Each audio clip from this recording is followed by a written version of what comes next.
Bien, donc on était à l'exercice 7. Je vais vous montrer avec Casio comment on peut trouver donc les valeurs approchées des deux antécédents de 7.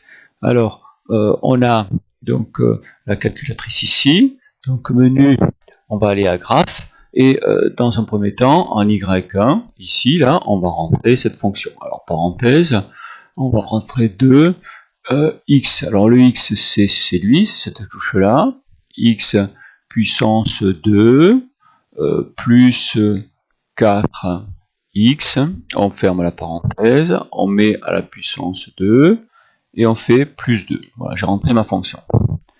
Alors, suivant le tableau de variation que j'ai, si je veux voir quelque chose, si je veux voir la courbe, alors je regarde mon tableau de variation. En fait, ce qui nous intéresse, on ne sait pas trop, hein, parce qu'on cherche ici une solution. Ça pourrait être moins 100, ça pourrait être plus 100. Alors je vais tenter entre moins 10 et 10, puis si ça ne suffit pas, j'irai un petit peu plus grand. Par contre, au point de vue des images, vous voyez qu'on ne descend jamais en dessous de 2, donc je mettrai à partir de 0, et je dois aller jusqu'à 7, moi. Donc de 0 à 10, pour être large, pour voir quelque chose. Donc je vais prendre ma calculatrice, et je vais aller à Shift Window, fenêtre. Vous voyez, je vais mettre, donc comme j'ai dit, moins 10, 10. Je vais ici, aller à 0, parce que les négatifs, il n'y en a pas, vu le tableau de variation. Alors si je faisais moins 10, 10, ce serait pareil, mais je perdrais un peu de clarté. Donc ici, je fais le dessin, et j'obtiens donc la courbe. Alors, il y a Gsolve ici. Gsolve, je résous graphiquement. Alors, je fais Shift Gsolve, et là, j'ai plusieurs choix.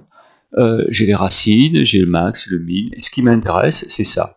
Là, YCalc, je peux calculer une image. Par exemple, je peux calculer l'image de moins 1, pour voir si c'est bien 6. Je peux vérifier. Alors ici, je mets moins 1, hop, ça me vérifie. Vous voyez ici, 6, et ça me met le point qui est en haut. 6 et 1. Moi, ce qui m'intéresse, c'est pas tout à fait ça, donc je reviens à Gsolve. Ce qui m'intéresse, c'est de calculer les antécédents. Donc, x, le calcul de x. Là, je vais mettre 7, ici, et ça me donne le premier. Alors, regardez, j'ai mis, si je ne me suis pas trompé, des fois on oublie le moins, méfiez-vous. Hein. Ici, j'ai mis le résultat qui est donné par Casio. Donc, en fait, il est bien ici, entre moins l'infini et moins 2. Il est très proche de moins 2 d'ailleurs.